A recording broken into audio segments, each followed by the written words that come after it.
For cutting the fabric, we'll need 2 to 2.2 meters of fabric, fusible interfacing, the patterns we drafted in the previous tutorial, fabric scissors, tailor's chalk or a heat-erasable fabric pen, and a tracing wheel with dressmaker's carbon paper. Before cutting the fabric, let's first measure and draft the neckline facing. We can measure the neckline facing either directly from the pattern or from the garment itself. To draft the facing, we'll use the CF, center front, as our reference. So, draw a straight vertical line on a piece of paper and place the CF of the pattern right along that line. Now, mark 4 to 5 centimeters down from the shoulder and 8 to 10 centimeters from the end of the neckline.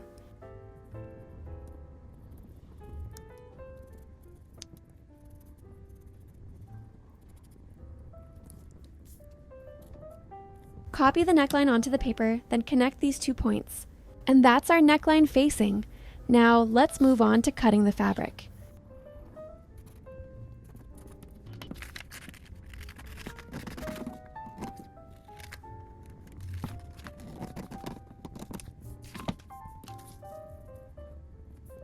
First, before cutting the fabric, we need to know which side is the right side and which is the wrong side. For most fabrics, it's easy to tell the difference. The wrong side is usually a little duller and less vibrant, while the right side tends to be smoother. Some fabrics may also have more texture on the wrong side. Before we start cutting, we also need to know how to lay out the fabric. Fold the fabric in half widthwise so that you have a folded edge on one side and 2 raw edges on the other side. One important thing to remember is that when folding the fabric, the right sides should be facing each other. In other words, once the fabric is folded, the wrong side should be facing you. We'll place the skirt pattern on the fabric so that one side of the pattern is aligned with the folded edge of the fabric.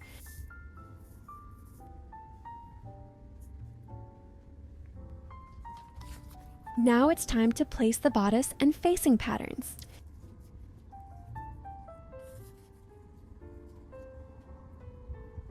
We'll place the remaining pattern pieces on the fabric according to the video.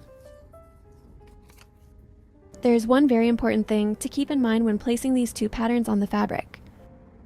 We need to use the CF, center front, as our reference and grain line. To do this, draw a straight line about 18 centimeters from the fabric edge, leaving enough space for the pattern and the seam allowance.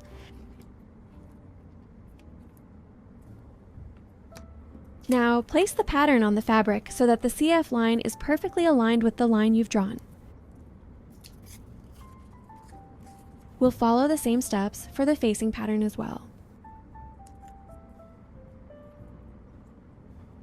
Now, at this stage, to make things easier and to keep the patterns from moving on the fabric, we'll place a few small weights on top of the patterns. Next, we need to trace around all the pattern pieces.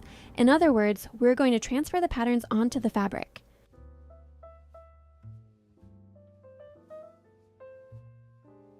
These lines will actually be our sewing guides and we'll sew directly along these lines. Now, we need to mark the cutting lines around our pattern pieces so that we can cut the fabric along these lines. One important thing to keep in mind here is that the space between the sewing line and the cutting line is the seam allowance. We'll remove these 2 pattern pieces because the front waistband pattern needs to be cut on a single layer of fabric, while the back shoulder strap pattern needs to be cut on 4 layers of fabric. The seam allowance can be anywhere from 1 to 3 centimeters, depending on the type of seam. For this project, I'm using a 2 centimeter seam allowance. Now we'll use pins to secure the transferred pattern lines on the fabric.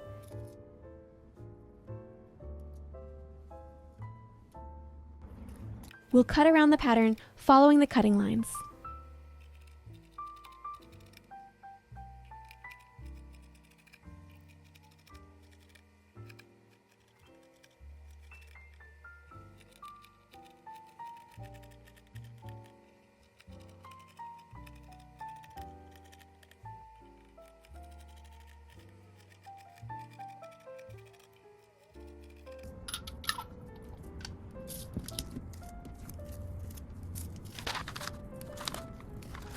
Now we'll place the front waistband pattern on a single layer of fabric, and the back shoulder strap pattern on 4 layers of fabric. Just like before, we'll first trace around the pattern and then draw another line 2 centimeters outside the pattern for the seam allowance.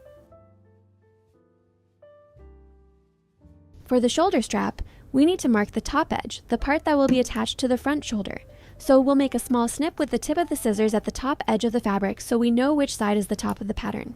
When we cut a pattern on folded fabric, the lines we mark are only visible on the top layer, and they won't be transferred to the second layer underneath.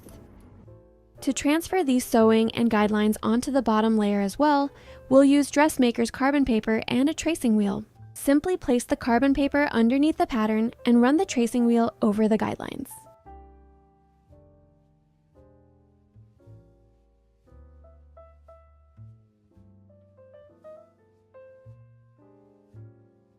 This way, the guidelines will be transferred onto the bottom layer of fabric as well.